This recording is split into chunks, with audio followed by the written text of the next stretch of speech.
বন্ধুরা, আমাদের পুরো জীবন একটি মিথ্যে। আর এটা আমি কেন বলছি চলুন জানা যাক। বন্ধুরা, এটা হলো গুগল ম্যাপস, যেখানে আমরা পৃথিবীর আলাদা আলাদা দেশের জিওগ্রাফিকে দেখতে পাই। ওখানে কেমন জমি রয়েছে, কোথায় কোথায় বড় বড় পাহাড় পর্বত রয়েছে, আবার কোথায় বড় নদী সমুদ্র ইত্যাদি ইত্যাদি রয়েছে। বাট আপনি যদি একটু ডিটেইলে দেখেন তাহলে দেখতে পাবেন যে আমরা যদি এই গুগল ম্যাপসের সমুদ্রের দিকে তাকাই তাহলে ওখানে আমরা সমুদ্রের নিচে উঁচু নিচু পাহাড় দেখতে পাই, উঁচু নিচু গর্ত, খাই ইত্যাদি দেখতে পাই। কিন্তু বন্ধুরা, প্রশ্ন উঠছে, এটা কি কোনোভাবে আমাদের বোকা বানাচ্ছে? কেন কি সমুদ্রের এত গভীরে না তো কোনো সূর্যের আলো ঢোকে, আর নাই বা কোনো মানুষ বা কোনো স্যাটেলাইটের সিগন্যাল পৌঁছায়। আপনারা সবাই জানেন যে এখনো পর্যন্ত কেবলমাত্র আমরা 5% সমুদ্রকে এক্সপ্লোর করতে পেরেছি, এখনো পর্যন্ত 95%কে এক্সপ্লোর করতে পারিনি। তো তাহলে গুগল ম্যাপসের মাধ্যমে আমরা কিভাবে এগুলো দেখতে পাচ্ছি? সমুদ্রের তলদেশে এই ম্যাপ কি সত্যি নাকি ফেক? আর যেরকমটা আমাদের গুগল ম্যাপস দেখাচ্ছে, এর পেছনে কি অন্য কোনো রহস্য রয়েছে?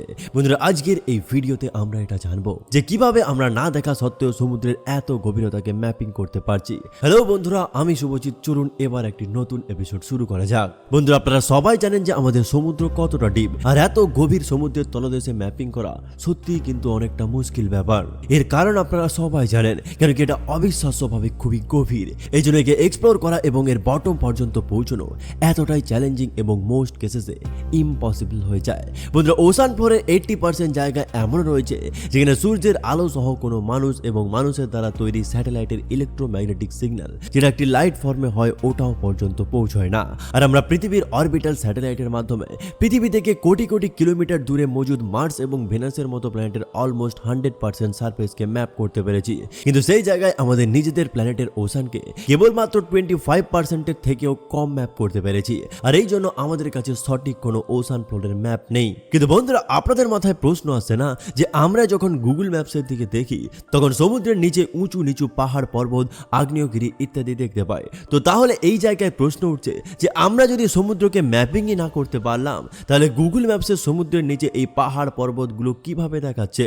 গুগল ম্যাপস কিভাবে জানলো যে ওশান ফ্লোর কেমন দেখতে হয়? কিভাবে জানলো যে জাপানের পাশে সমুদ্রের নিচে এত বড় মাউন্টেন রেঞ্জেস রয়েছে বা ইন্ডিয়ান ওশানে এরকম ফ্লোর রয়েছে? বন্ধুরা, যেমনটা কিছুক্ষণ আগে আমি বললাম যে কোনো লাইট কিংবা আমাদের ইলেকট্রোম্যাগনেটিক ওয়েভ সমুদ্রের তলদেশ পর্যন্ত পৌঁছয় না। এই জন্য বিজ্ঞানীরা কেবলমাত্র সমুদ্রের উপরিভাগকে দেখে ওই জায়গায় কয়েকশো কিলোমিটার নিচে থাকা সর্বশেষ স্ট্রাকচার সম্পর্কে জেনে নেন যে ওখানকার সমুদ্রের তলদেশ কিরকম দেখতে হয়। আর বন্ধুরা, এটা পসিবল হয় ওশান সারফেসে হওয়া গ্র্যাভিটেশনাল ফিল্ডে হওয়া মাইনার চেঞ্জেসকে মেজার করে।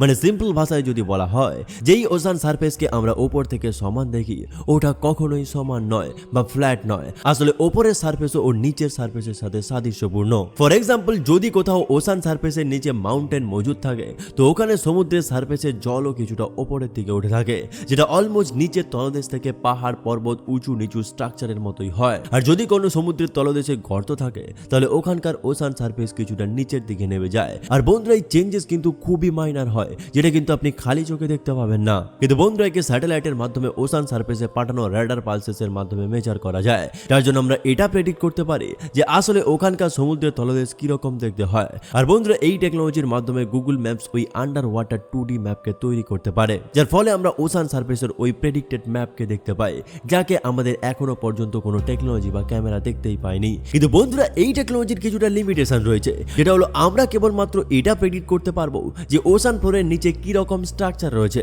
বাট ওখানকার হাইট কিংবা ডেপথ কতটা, বা ওখানে যদি কোনো গর্ত মজুদ থাকে তাহলে ওটা কতটা গভীর, ওখানকার বায়োডাইভার্সিটি কেমন, এর সম্পর্কে আমরা এই টেকনোলজির মাধ্যমে জানতে পারবো না। এই জন্য আমরা সমুদ্রের তলদেশকে আরো ডিটেইলে জানার জন্য আরো অনেক রকম টেকনোলজি প্রয়োগ করি, যেটা আমাদের ওশান ফ্লোরের অলমোস্ট 3D ম্যাপ তৈরি করে দেয়। হ্যাঁ বন্ধুরা, আপনি ঠিকই শুনছেন, 3D ম্যাপ। দেখুন বন্ধুরা, ওয়ার্ল্ড ওয়ার 2 সময় একটি টেকনোলজি আবিষ্কার হয়েছিল যার নাম ছিল ইকো সাউন্ডার। এটি জাহাজের তলদেশে লাগানো থাকা একটি ডিভাইস, যার মাধ্যমে সমুদ্রের তলদেশকে নেভিগেট করতে করতে এই ডিভাইস ভার্টিক্যালি সাউন্ড ওয়েভ পাঠাতে থাকতো। আর আমরা যেমনটা জানি যে জলের সাউন্ডের গতিবেগ 1480 মিটার পার সেকেন্ড। যখন এই সাউন্ড ওয়েভ ছাড়া হতো এবং ওই সাউন্ড ওয়েভ নিচের তলদেশের সাথে ধাক্কা লেগে আবার পুনরায় জাহাজে ফিরে আসতো, তখন ওই সাউন্ড ওয়েভের ট্রান্সমিট এবং রিসিভিং টাইমকে ক্যালকুলেট করে distance equal to velocity into time formula লাগিয়ে সমুদ্রের গভীরতাকে মেজারমেন্ট করা হতো। বন্ধু এই টেকনিক খুবই সিম্পল এবং খুবই কার্যকর ছিল। এর সাহায্যে আমরা খুবই অ্যাকুরেটলি সমুদ্রের তলদেশ পর্যন্ত ওয়াটার ডেপথকে মেজার করতে পারি। কিন্তু বন্ধুরা এই টেকনোলজির একটি বিশাল বড় লিমিটেশন ছিল, যার কারণে সমুদ্রের গভীর পর্যন্ত আমরা খুবই কম সাউন্ড পাঠাতে পারতাম, আর ওটাও আবার খুবই ন্যারো রিজনে, যার জন্য আমরা সমুদ্রের খুবই ছোট জায়গাকে ম্যাপ করতে পারতাম, যা সামনের দিকে এগোনোর সাথে সাথে একটি লাইনের মতো একটি ছোট্ট ম্যাপ তৈরি করে যেত। ইন শর্ট এই ম্যাপ এতটাই ছোট ছিল যার জন্য এই ম্যাপ কোনো কাজেই লাগতো না। আর বন্ধুরা এই জন্যই আমাদের আপডেট হওয়া প্রয়োজন ছিল, আর এটা পসিবল হয়েছিল সাল 1960-তে। একটি কোম্পানি ছিল সিবিম, যারা এই ইকো সাউন্ডার ডিভাইসকে আরো আপডেটের সাথে রিডিজাইন করেছিল এবং মাল্টি বিম ইকো সাউন্ডার ডিভাইস তৈরি করেছিল, যার মাধ্যমে কেবল আমরা সমুদ্রের গভীরতাকে নয়, সমুদ্রের নিচে মজুদ থাকা আলাদা আলাদা অবজেক্টস লাইক ফিশেস, সাবমেরিনস বা surface composition like hard rocks, mountains কেও আইডেন্টিফাই করতে সক্ষম হয়েছিল, যার জন্য এই ডিভাইসে রিফ্লেক্ট হয়ে আসা একোস টাইমকে মেজার করার সাথে সাথে ও স্ট্রেংথকেও মেজার করা যেত। ফর এক্সাম্পল, কোনো অবজেক্ট থেকে রিফ্লেক্ট হয় একোস যত হার্ড হবে ওই অবজেক্ট ততটাই শক্ত হবে।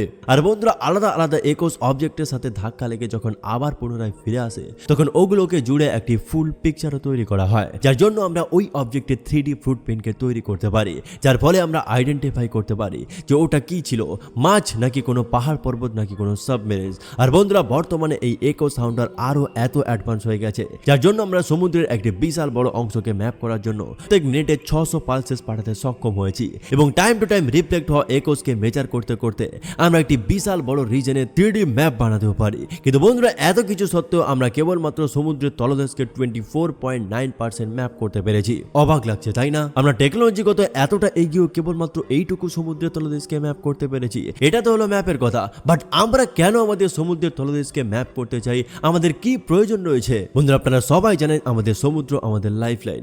সারা দুনিয়াতে হওয়া 70% ট্রেডস আজও সমুদ্রের জন্যই হয়, অথবা যুদ্ধের জন্য জলপথ কিন্তু সব থেকে বেশি ইম্পর্টেন্ট, এবং সারা দুনিয়াতে আসা বড় বড় ডিজাস্টারও কিন্তু এই সমুদ্রের জন্যই হয়। এই জন্য আমাদের সিভিলাইজেশনকে বাঁচানোর জন্য এটাই সব থেকে বড় ইম্পর্টেন্ট যে আমরা যেন আমাদের সমুদ্র সম্পর্কে অনেক বেশি জানতে সক্ষম হই। এছাড়াও rare earth element, fossil fuel এবং রিনিউয়েবল এনার্জি সোর্সেসের জন্য ওশান ফ্লোরের বেটার আন্ডারস্ট্যান্ডিং অনেকটাই ইম্পর্টেন্ট হয়ে যায়। বন্ধুরা ওশান ফ্লোরের অ্যাকুরেট ম্যাপ আমাদের জন্য গেম চেঞ্জিং হতে পারে, কারণ কি যেই এলিমেন্টসকে আমরা খুবই রেয়ার মনে করি বা যে বায়োফিউলসকে আমরা আর্থ সারফেসে অলমোস্ট খতম হয়ে গেছে এটা মনে করি, ওটা সমুদ্রের তলদেশে এত মাত্রায় মজুদ রয়েছে, যার জন্য ওর মাধ্যমে আমরা কয়েক হাজার বছর পর্যন্ত আমাদের এনার্জির প্রয়োজনকে মেটাতে পারবো। এছাড়াও অনেকবার অনেক এরকম দুর্ঘটনা হয়ে যায়, যার জন্য আমাদের সমুদ্রের মধ্যে অনেক বড় বড় রেস্কিউ অপারেশন চালাতে হয়। ফর এক্সাম্পল টাইটানিক জলের নিচে ডুবে যাওয়া, অথবা সব থেকে রিসেন্ট এক্সাম্পল ফ্লাইট MH370 সমুদ্রের ওপর দিয়ে হঠাৎ করে গায়েব হয়ে যাওয়া। আর বন্ধুরা এই সব ঘটনাকে দেখে এটা তো আপনারা বুঝতেই পারছেন যে এই সব কিছু সমুদ্রের তলদেশে তলিয়ে গেছে। আর বন্ধুরা সমুদ্রের তলদেশে যে বড় বড় পাহাড় পর্বত এবং বড় বড় গর্ত রয়েছে, ওখানে মানুষের দ্বারা তৈরি করা বড় বড় জাহাজ কিংবা ফ্লাইট একদম কোনায় পড়ে থাকবে।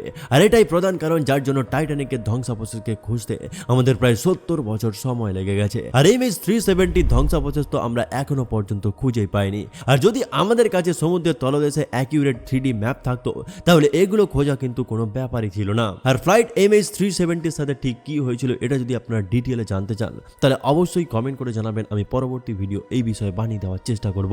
যাই হোক আজ এই পর্যন্ত, দেখা হচ্ছে পরবর্তী একটি ইনফরমেটিভ ভিডিওতে। এই ভিডিওটা যদি আপনাদের ভালো লাগে তাহলে প্লিজ একটা লাইক করবেন এবং বন্ধুদের কাছে শেয়ার করবেন। আর যেহেতু আপনি ভিডিওটা এতদূর দেখলেন, তাই ভিডিওর সম্পর্কে আপনার কি মতামত বা ভিডিওটা কেমন লাগলো সেটা কিন্তু অবশ্যই কমেন্ট করে জানাতে ভুলবেন না। ভালো থাকবেন, সুখে থাকবেন, শান্তিতে থাকবেন, এটাই কামনা করি। ধন্যবাদ।